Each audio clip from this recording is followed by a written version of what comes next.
Pirming nanginginutan. Always number one. Always number one. DCGB 729 kHz. Enod sa Bareta. Enod sa Gabos. Ang DCGB aktibong miyembro o yan na kapisanan ng mga broadcasters ng Pilipinas ang KBP Philippine Standard Time hali sa Pag-asa alas 5:04 nin hapon. Alas 5 ng hapon, oras na para aramon ang mga maiinit na bareta kanal daw na maruluwas sa agas sa mga periodiko, radyo asin telebisyon. Erot na madadangog ngunyan sa DZGB Bareta alas 5. Mga bareta ngunyan para sa aga. Erot na tinipon sa DZGB Newsbase. DZGB Bareta alas 5. Kaiba ang field reports kan Mega Force Patrol. Hali sa iba-ibang parte kanalbay asin Kabikolan. Ngunyan, uya ang sa idong tagapagbareta.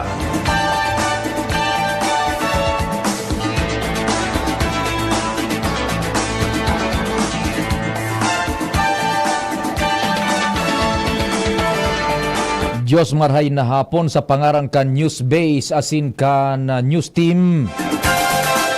Ako pan sa indong magiging tagapaghatod bareta si Pio Fernandez.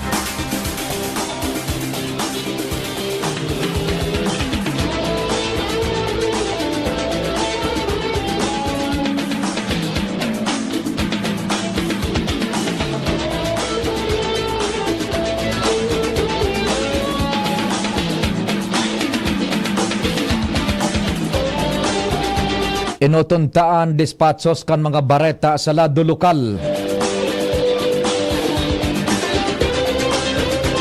Nasa linya si Chief Reporter Compadreng Jimmy. Chief Jim, maray na hapon. Please go ahead. Luway-luway nang nagsishift nin target sa mga operasyon ng Libon PNP sa pamamayon ni Police Captain Victor Borjal kung dati focus ang kapulisan kan Libon sa Conception Group ngunyan mga illegal na siring kan mga sugal tupada droga asiniba pa na dairi konosido kan gobyerno kasud ma sinakyada kan Libon PNP ang tupadahan sa pantaw kung sa inanom na mga personas ana sa kote na nakikibulang pagbalga sa PD16 auto o illegal cockfighting ang nakakahampangon na kaso kana nasabing mga persona kung sa ingon yan, nasa proseso na kanahampangon na kaso an mga pulis o an mga ini asin pinagpiprepara na kan Libon PNP tan kasong isasampa sa sainda para mientras detenido ang mga ini sa Libon PNP headquarter. Mga dagdag na barita, Jimmy Nasalita, DCGB News. Thank you so much, Chief Jimmy.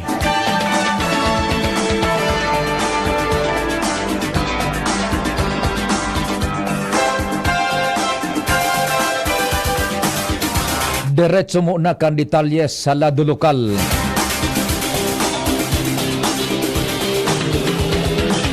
May dagdag man na istorya si Ans Galero. Ans, go ahead.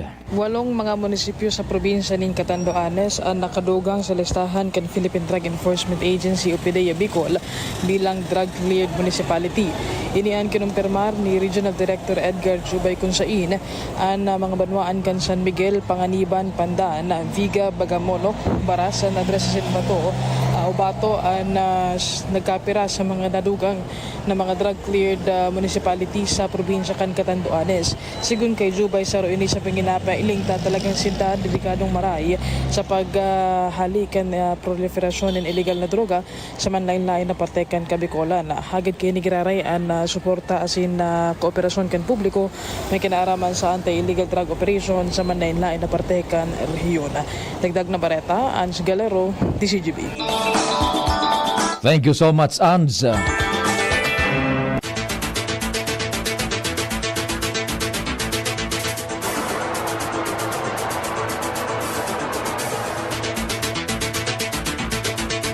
Mientras tanto,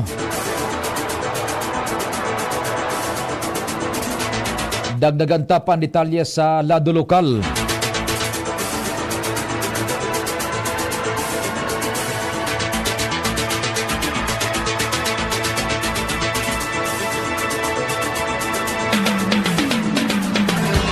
Nasa linyaan na samuyang intern from Bicol University,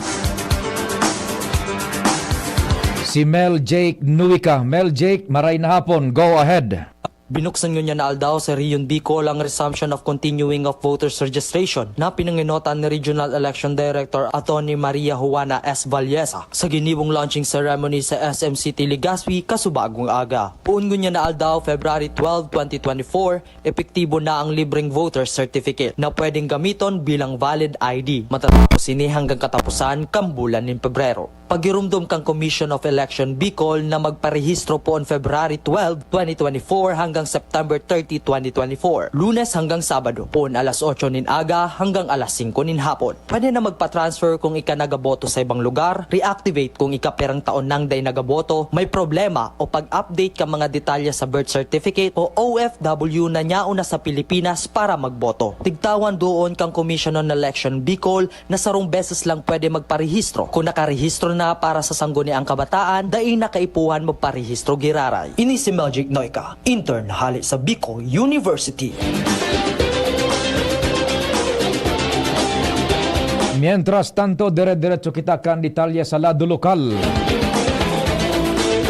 May dagdag na report hali dyan sa news team. Si Joshua Bino. Joshua, good afternoon. Go ahead. Duwang aldaw na magkakaigwan ni pensyonin klase sa Daraga Albay. Basado sa Executive Order Number 5 Series of 2024 na ipinalawas kan lokal na gobyerno, suspendido ang klase sa gabos na level, mapapubliko o pribadong eskwelahan sa munisipyo kan Daraga Albay sa maabot na Pebrero 16 asin Pebrero 29, 2024. Susog sa nasabi ng executive order ni Mayor Awin Baldo, initanganing tawanin dalan para maghiling asin magpartisipar sa mga yaring Kagsawa Festival Street Dance Presentation na gigibuhon sa nasabi ng mga petsa.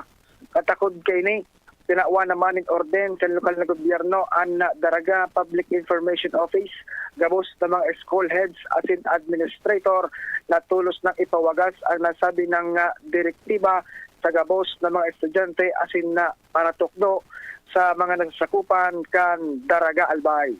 Mga dagdag na bareta, Bino, DCGB. Thank you so much, Joshua. Sa rupang baretang lokal, nasa linya man si kumpadreng Al Armario. Pading Al, good afternoon. Please go ahead. Suportado ka na ko Bicol ang mga tourism activities ngunyan sa Bicol Region. Sinabi ni Sally Luces, Media Relation Officer ka na ko Bicol, nagabos na mga festivals sa mga probinsya, syudad o munisipyo man kan Bicol. Gusto nindang mag-suporta. Yan ang kabutan kan founder kan ako Bicol Party List na si Congressman Saldico. Dahil nagkatubod si Ko na ang turismo, iyon saro sa mga mapa-asenso kan Bicol Region. Kaya yaon ang sa indang suporta sa anuman aspeto basta para sa turismo. Alarmario, DCGB. Thank you so much, kumpadreng Al. Mabueltan detalyas kan mga bareta pakalis kan nagkapirang pagirumdum. Ang vitamin E kan Farex, 9.95 pesos per capsule, SRP sana, kaya urual daw. Ang vitamin E kan Farex, 9.95 pesos per capsule, SRP sana, kaya urual daw. Farex D-alpha tocopherol acetate vitamin E. Ang vitamin E ng Farex. If symptoms persist, consult your doctor. Ako si TB. Akala niyo ba tapos na ako? Andito pa ako at 1 milyong Pilipino pa rin ang pinapahirapan ko. Pero kaya namang iwasan ng TB. Simple lang, tumigil sa paninigarilyo, mag-exercise at kumain ng tama. At syempre, consult tayo sa eksperto, ang primary care provider mo. Isang paalala mula sa Department of Health at USAID. Pilipinas, Para healthy lungs, pa-check ka langs. Magpakonsulta na sa inyong trusted healthcare provider. Tino, kunin mo nga yung salamin ko sa estante.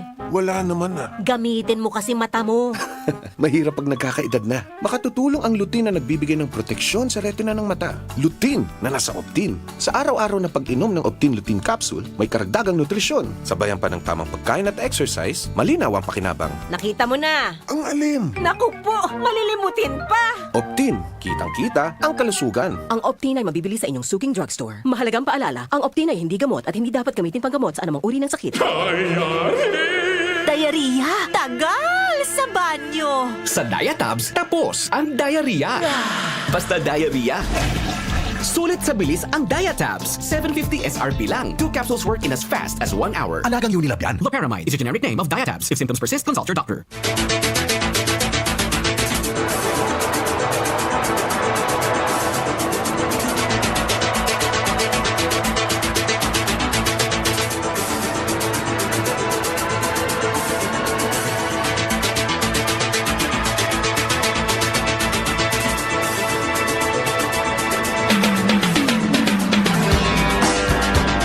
Ngunyan sa detalyes kan mga bareta sa lado nasyonal, uminabot na sa 55 ang numero kan mga nagadan sa landslide sa Macau, Davao de Oro, sigun sa lokal na gobyerno, ngunyan na Pebrero 12.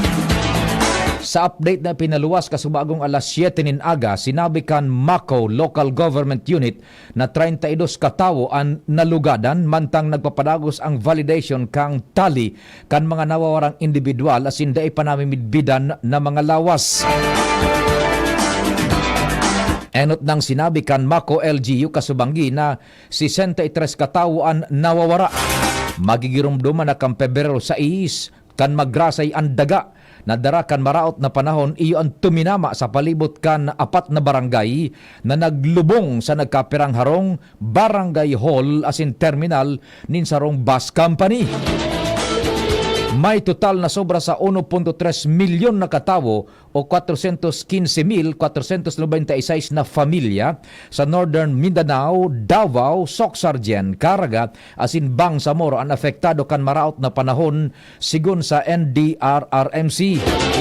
Pigdeklarar naman ang estado de kalamidad sa bilog na probinsya kan Agusan del Sur asin sa banwaan kan Lingig sa Surigao del Sur. Naitaon naman ang ayuda na nagkakantidad sa sobra sa 179.4 milyones de pesos o kaya 179.4 milyones de pesos sa mga biktima sigun sa MDRRMC.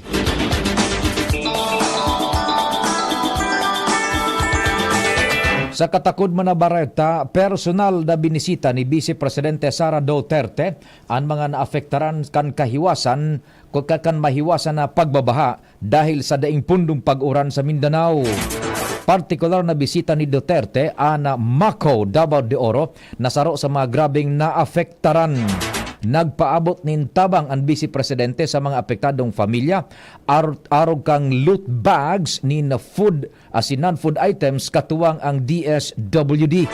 Nagkondukta man nin stress debriefing ang OVP sa mga nag-ibakwar tanganing maibitaran ang gabat na namamatean. Nagkaigwa man ning soup kitchen ang OVP sa Nueva Visayas, gymnasium kung saan para mientras na nag-i-star ang mga apektadong residentes.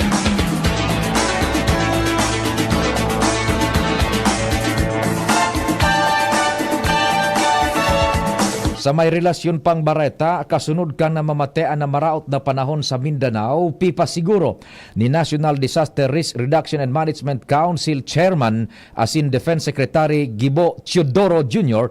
sa opisina kan Defensa Civil na makakaabot ang tabang sa mga apektadong komunidad. Base sa pinakahuring report kan NDRRMC, uminabot na sa sobra sa 116,000 na pamilya na apektado kan nasabing maraot na panahon.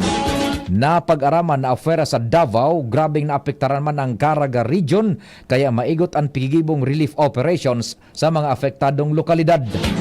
Sa ngunya nakapagtaon ang gobyerno ng 72 milyones de pesos na kantidad din ayuda sa mga apektadong familyas. Mantinido man na naka-blue alert ang NDRRMC Operation Center tanganing mapakusog na tutukan ang sitwasyon sa mga apektadong lugar.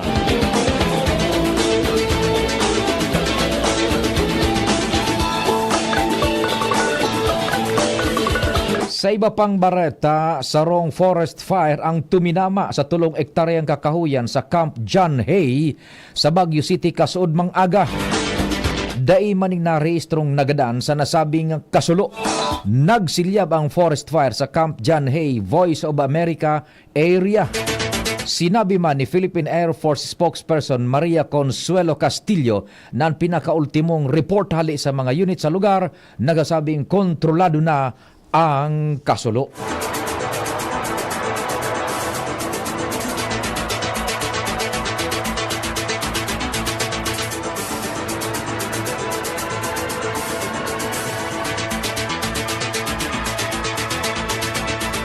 Mientras tanto, dapat natulos umaksyon ang mga senadores sa pangapunan ni Presidente Ferdinand Marcos Jr. na amyendara na ang economic provisions kang 1987 Constitution. Sigun kay AAMBIA OWA Party List Representative Lex Anthony Chris Colada na importante na maamyandaran ang economic provisions tanganing mas dumakol ang pigbubugtak na kapital o investment kan mga dayuhan na negosyante sa Pilipinas. Sinabi ni Colada na kaipuhan ang mga pagbabagong iningunyan bako sa masunod na kongreso o administrasyon. Dead on arrival pirmi ang Charter Reform Advocacy kan House pag-abot sa Senado sa laog ning sobra 3 dekada poon kang 8th Congress. Ngunyan dahil sa full support ni Presidente Marcos, buhay ang advokasiyang ini. Ipinagirumduman ni Colada ang pahayag ni Senate President Juan Miguel Zubiri na tatapuson kan Senado ang resolution of both houses number 6 bago ang Holy Week break sa masunod na bulan. Kamautan kang RBH 6 na amyendaran ang konstitusyon sa paagikan Constituent Assembly.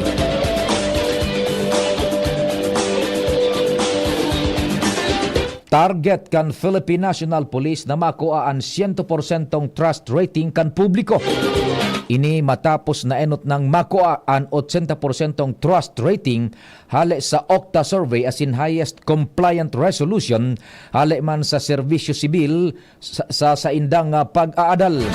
Sa flag raising ceremonies kasubago sa Campo Crame sa gararan ni tinauaning doon ni PNP Chief General Benjamin Acorda Jr. ang sa iyang pangapunan sa Fuerza kan Pulisya na maging professional, magkasararo asin magsunod sa ley. Initanganing padagos man na magtiwala asin maglangkaw pa ang kumpiyansa kan komunidad sa Philippine National Police. Ginamit o kaya ginibo kan PNP Chief ang pangapudan dahil numero 1 na dahilan kan pagkakaigwaning dysfunction sa sarong institusyon ang politika. Enot nang nagpatanid ang PNP Chief sa bilog na lado kan PNP na mantiniron na nakatutok sa indang mandato asin dai makiaram sa mga pangyayari sa lado politika.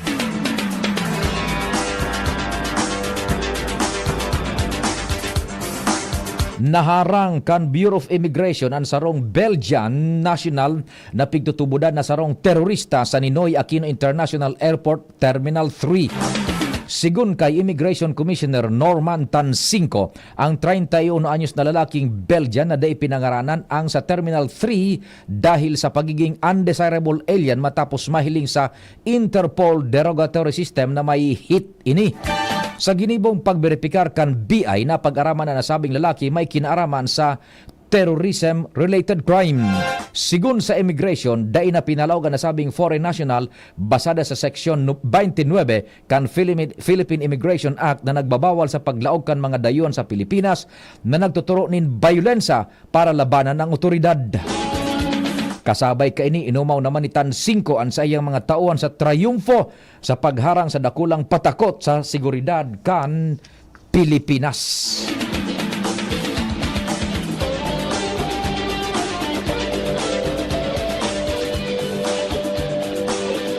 Ultimong detalye sa bareta sa lado nasyonal, uminabot na sa 14 milyones dollares o kaya 14 bilyones dollares ang nagmaterialize na investment pledges ang direkta ng nakalaog sa Pilipinas resulta kan mga foreign trips ni Presidente Ferdinand Marcos Jr. Sigun kay Department of Trade and Industry Secretary Alfredo Pascual, sa ibong kan paghinguha kan administrasyon sa pagproseso kan mga foreign direct investment sa Pilipinas sa pangenot kan Philippine Economic Zone Authority asin kang DTI. Dugang pa ni Pascual na lauman pa ang mas dakol na malaog na mamumuhon sa nasyon asin positibo ini na malalagpasan pa ang sobra sa 72.2 bilyones dollares kan taon 2023.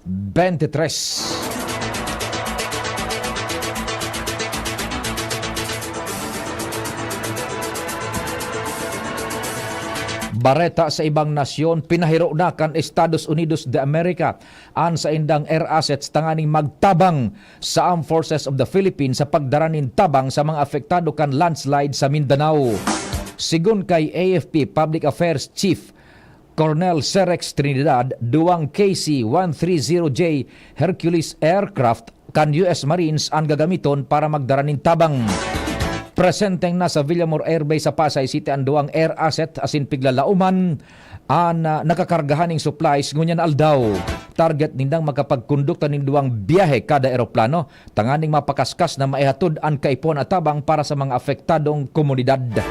Ang US Marines hali sa 3rd Marine Expeditionary Force ang mamanihar sa disaster relief operations kaibanan ang tropa hali sa Marine Air Group 12 asin 1st Marine Aircraft Wing.